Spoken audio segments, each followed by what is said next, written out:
Good morning, Cardinals. Welcome back. Here we go again. School year 2019-2020. I know the class of 2020 is more than excited to finish this four-year journey at Medical Lake High School. We're excited that everybody's back. We're excited about an upcoming school year that's going to be magnificent. We got a lot of cool things in stock for you guys.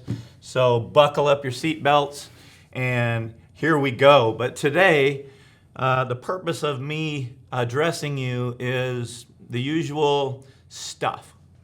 You know, that stuff that we have to talk about on the first day. And really, you know, it's not the way I love to open it up because it's supposed to be, hey, we're excited to get back to school, but then all of a sudden here comes Mr. Spring and he's going to tell us all the rules and regulations.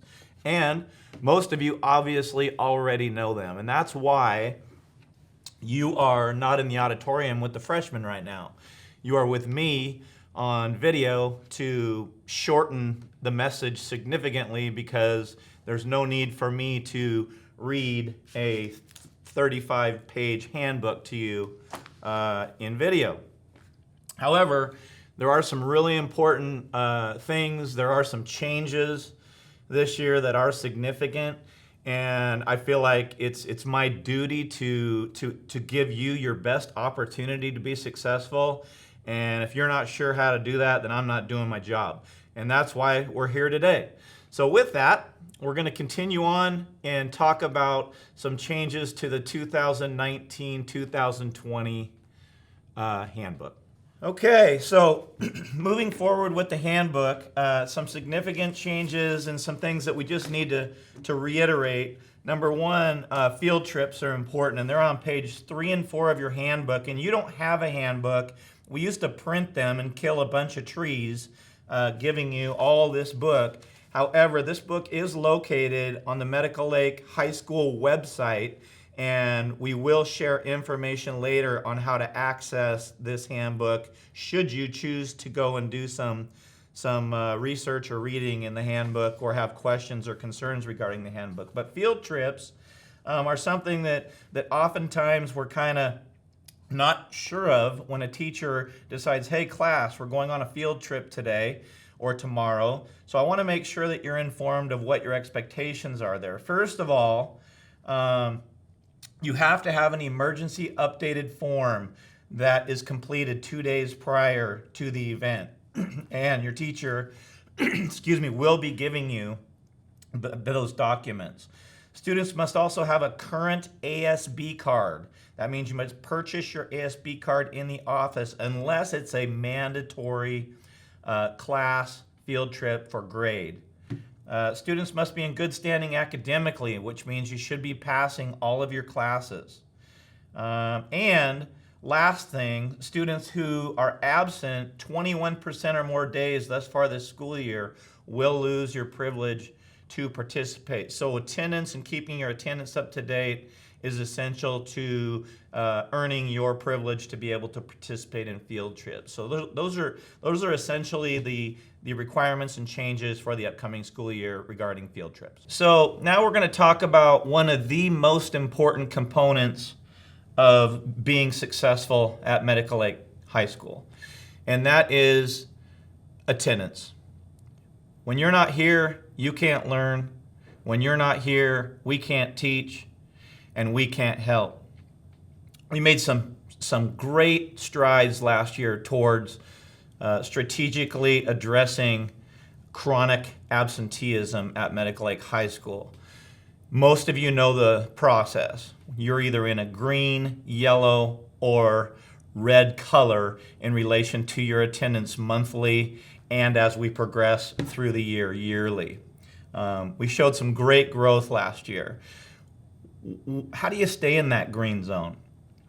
To be in that green zone, you have to miss 10% or less of the school days. And that's basically 2 days per month that you are able to miss without staying in the chronically absent stage or color.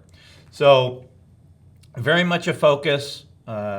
Students that are missing, you can count on the fact that you're going to be having meetings with administration and we're going to be communicating with your families and making sure that we do our job and you do your job to be at school daily.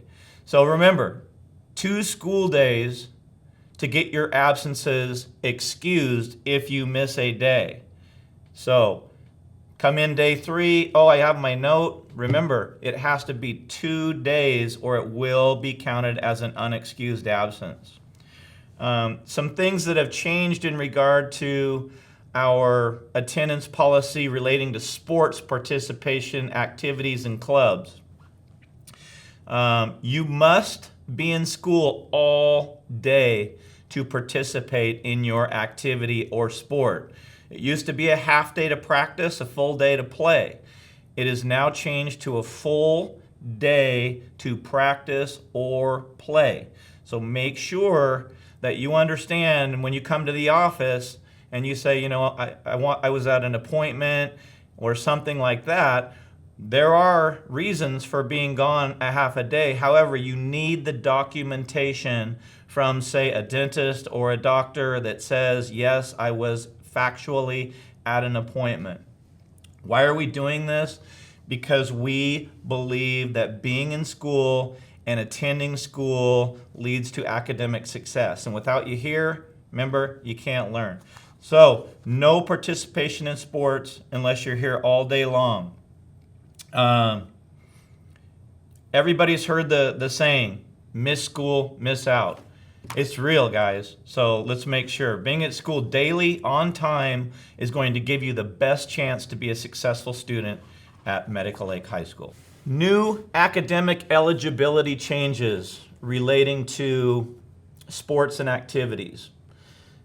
Any athletes or participants in clubs and activities can practice but not play in games if they have an F grade.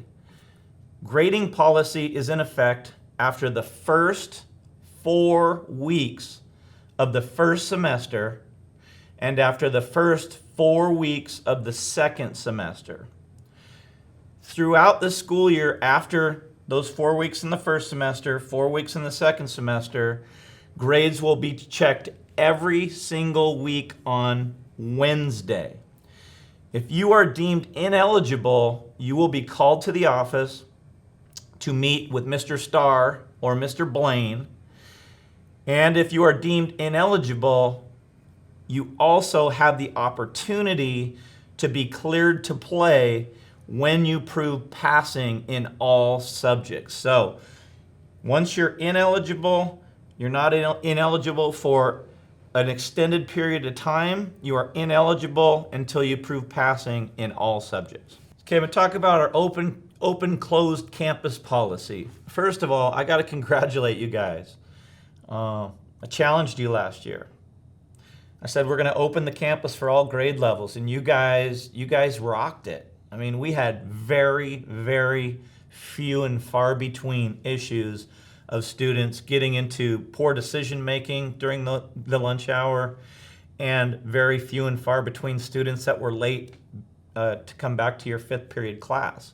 And the challenge to you was, if you did a good job and you met the expectations, we were going to continue to keep campus open, and that is what we are going to do for the upcoming school year. Open closed campus is going to continue to be on a yearly basis based on how you guys handle it, and based on number of incidents, based on tardies when you come back from lunch. All those kinds of things could contribute to future loss of open campus.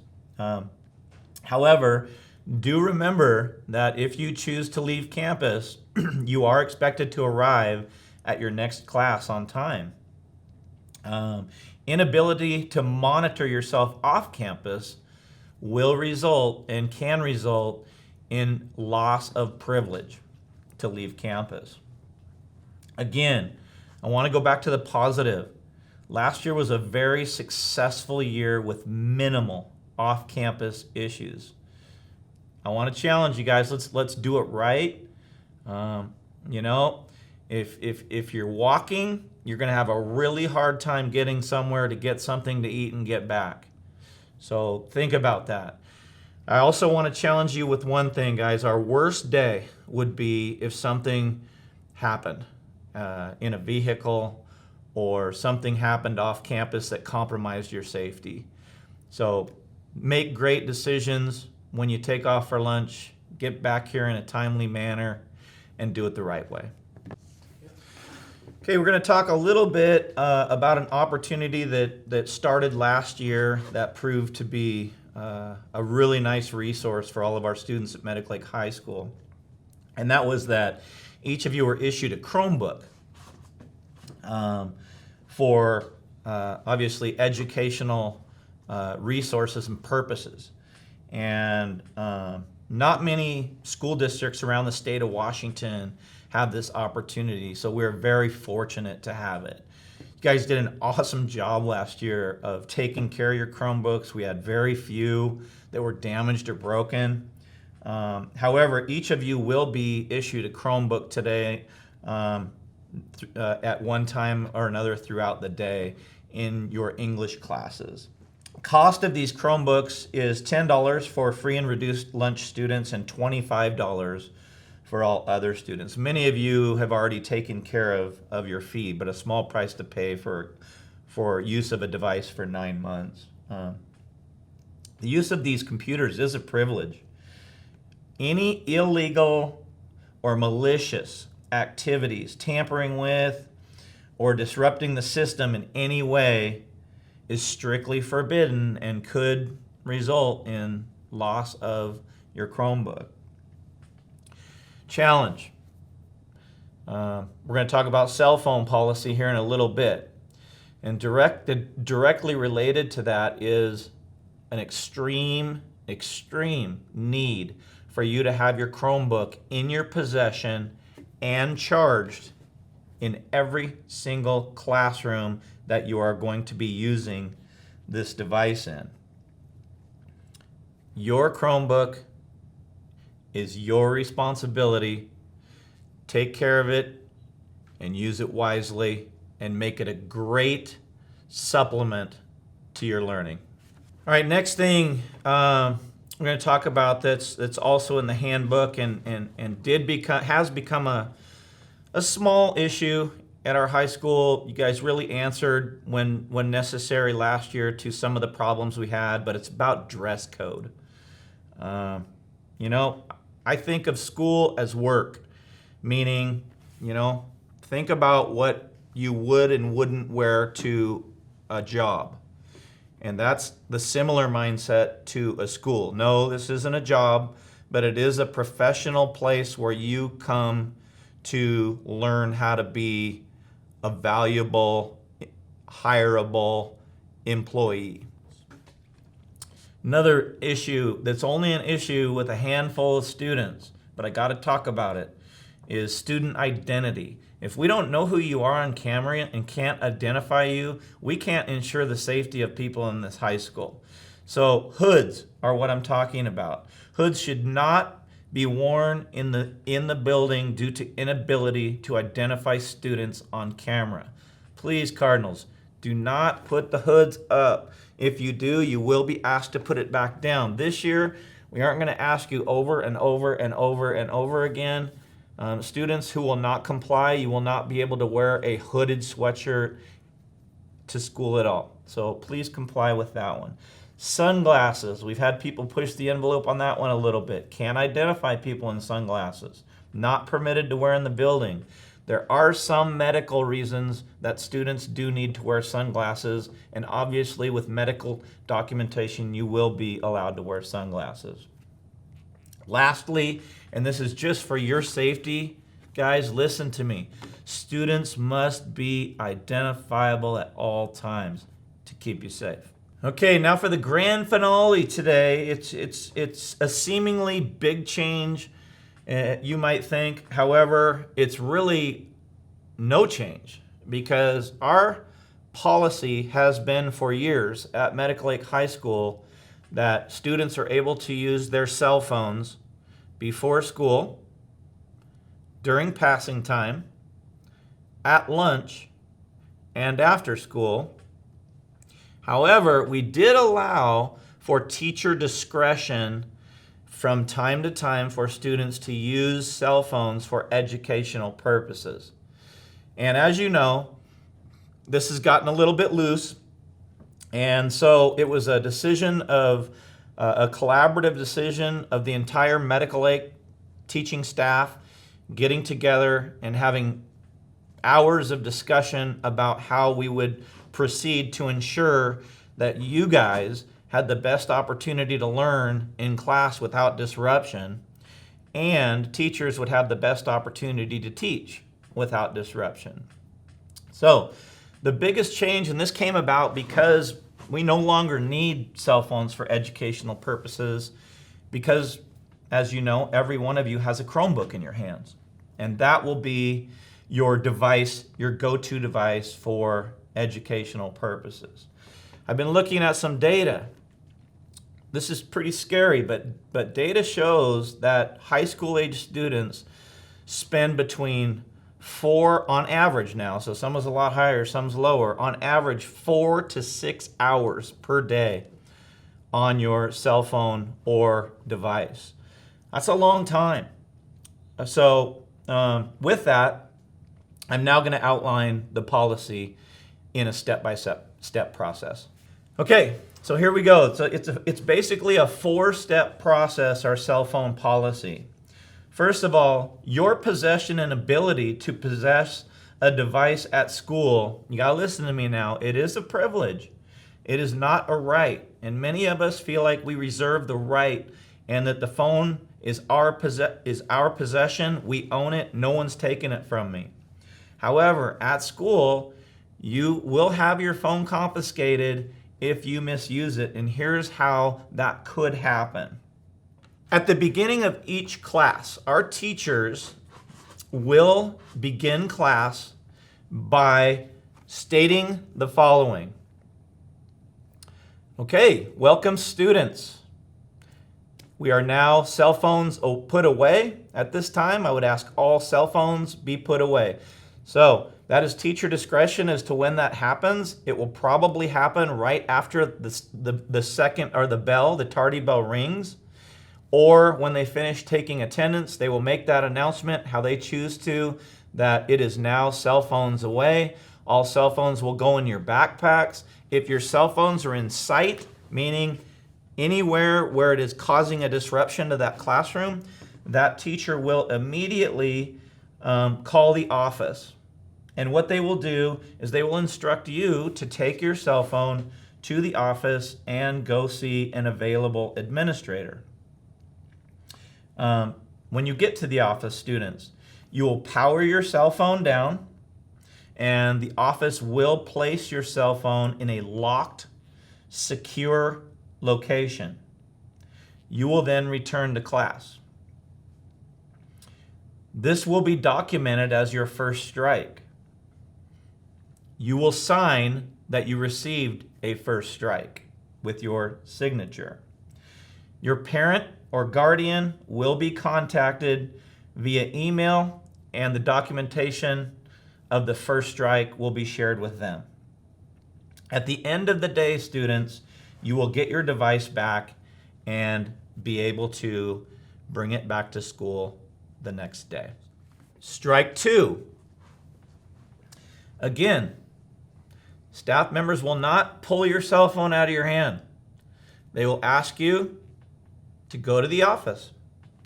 Student is instructed to go to the office. Student brings the cell phone to the office and powers down. The device, once again, is placed in a secure location. Student returns to class. Documentation of strike 2 with the student, and you will sign that you received a strike 2. Your parent or guardian will be contacted via email and documentation shared. Parent or guardian will also be contacted by phone by administration. Students, you will get your cell phone back at the end of the day and be able to have another opportunity. Strike 3. Strike 3 is never a good thing because you're out in baseball, right? Again, staff member calls the office immediately.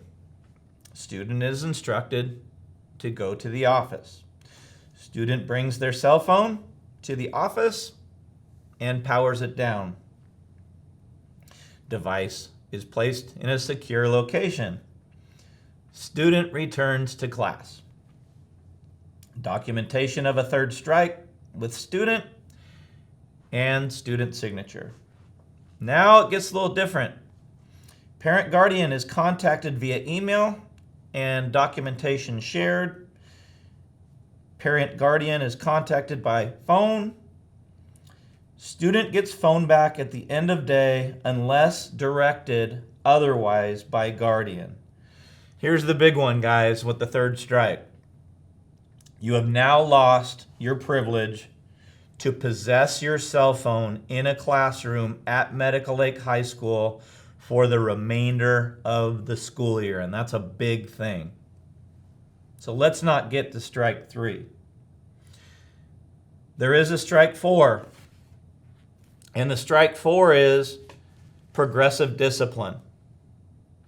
Now, sounds pretty punitive, and it is, because we feel that strongly at Medical Lake High School about protecting the learning environment and providing you with an atmosphere that maximizes your ability to be the best student you can be every day.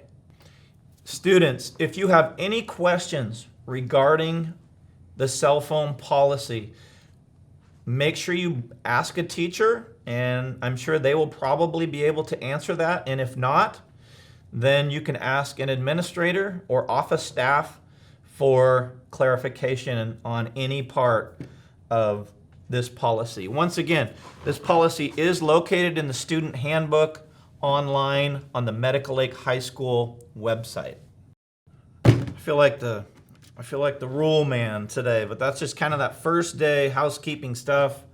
Now we're going to get back to the real stuff, which is the fun stuff. I just urge you to challenge yourself to have the best year you've ever had. It's a partnership. It's us, and it's you, and it's your family. It's all of us together doing our best to make this a great year for you. I challenge you. I challenge you to get involved as much as you can in anything, both inside the school day and outside the school day.